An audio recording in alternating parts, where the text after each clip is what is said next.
அனைவருக்குமே வணக்கம். சற்று முன் கிடைத்திருக்கக்கூடிய ஒரு மிக மிக முக்கியமான செய்தி ஒன்று வெளியாகியுள்ளது. சற்று முன் நீதிமன்றம் தீர்ப்பால் கைதான முதல்வர் ஸ்டாலின் நேரடி காட்சி, இது மாதிரி பார்த்தீங்கன்னா செய்திகள் வெளியாகிருக்கு. இப்போ அதிரடியாக முதல்வர் ஸ்டாலின் அவர்கள் பார்த்தீங்கன்னா கைது செய்யப்படுவது உறுதி அப்படின்றது பார்த்தீங்கன்னா நீதிமன்றம் ஒரு பரபரப்பான தீர்ப்பு வழங்கியிருக்காங்க. இவர் மீது பார்த்தீங்கன்னா ஊழல் வழக்கு பார்த்தீங்கன்னா அதிரடியாக வழக்கு பதிவு செஞ்சுருக்காங்க. இப்போ சமீப காலத்தில் ஒரு 1 வீக் முன்னாடி பார்த்தீங்கன்னா உதயநிதியுடைய வீட்டிலும் அதே மாதிரி திமுக சார்ந்த அமைச்சர்கள் வீட்டிலும் பார்த்தீங்கன்னா தொடர்ந்து ரெய்டு நடந்தது.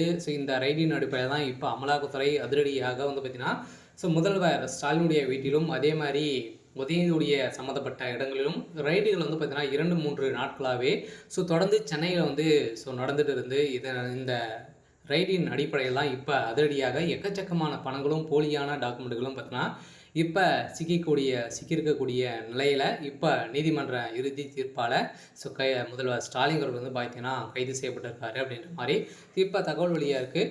இதை பற்றி இந்த வீடியோவில் நம்ம முழுமையாக பார்க்கலாம். அதுக்கு முன்னாடி நம்ம சேனலுக்கு இப்போ தான் நீங்கள் முதல் முறையாக வந்திருக்கீங்க அப்படின்னா மறக்காமல் நம்மளுடைய சேனலை சப்ஸ்கிரைப் பண்ணி சப்போர்ட் பண்ணுங்கள். வாங்க வீடியோக்குள்ளே போகலாம். பார்த்தீங்கன்னா அனைவருக்குமே தெரியும், திமுக பார்த்தீங்கன்னா ஒரு மிகப்பெரிய ஊழல் ஆட்சியாக தான் பார்த்தீங்கன்னா பார்க்கப்பட்டிருக்கு இல்லையா. மக்களிடையே பார்த்தீங்கன்னா எங்கே பார்த்தாலும் திமுக சேர்ந்த அமைச்சர்களும் திமுக சேர்ந்த முக்கிய புள்ளிகளும் பார்த்தீங்கன்னா பின்னிருந்து இயங்கக்கூடிய அனைத்து பினாமிகளுமே திமுக பார்த்திங்கன்னா ஒரு மிகப்பெரிய ஊழல் செஞ்சுருக்காங்க. இந்த ஊழல் அடிப்படையில் முதல் முறையாக இந்திய வரலாற்றிலேயே முதல் முறையாக பார்த்திங்கன்னா டாஸ்மாக் கூடிய நிறுவனத்தில் நடந்த ரைடின் அடிப்படையில் திமுக பார்த்திங்கன்னா ஒரு முக்கிய பங்கு பார்த்திங்கன்னா குறைந்தபட்சம் 1000 கோடிக்கு மேலே மெகா ஊழல் நடந்திருக்கு அப்படின்றத நிரூபணம் பண்ணி திமுக மீது பார்த்திங்கன்னா அதிரடியாக அமலாக்கத்துறை வழக்கு பதிவு செஞ்சுருந்தாங்க. இந்த வழக்கு பதிவின் அடிப்படையில் 2வது முறையாக நடந்த ரைடின் அடிப்படையிலும் முக்கிய ஆதாரங்களும் நிறைய எக்கச்சக்கமான பணங்களும் பார்த்தீங்கன்னா சேர்த்துருக்கு. அதில் பார்த்தீங்கன்னா விசாகன் அவருடைய வீட்டில் தொடர்ந்து 3 நாட்களாகவே ரைடுகள் நடந்தது. இந்த ரைடின் அடிப்படையில் தான் 1000 கோடிக்கு மேலே மெகா ஊழல் செய்திருக்கு நிரூபணமாயிருக்கு. இதன் அடிப்படையில் தான் இப்போ முதல்வர் ஸ்டாலின் அவர்கள் பார்த்தீங்கன்னா கைது செய்யப்பட்டிருக்காரு.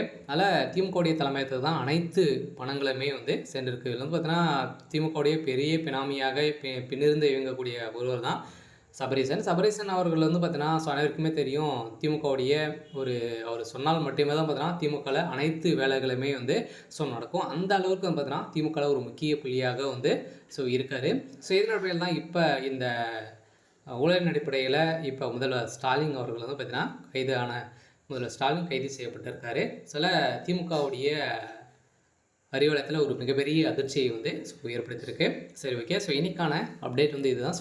மறக்காமல் நம்மளுடைய சேனலை சப்ஸ்கிரைப் பண்ணி சப்போர்ட் பண்ணுங்கள். தேங்க்யூ.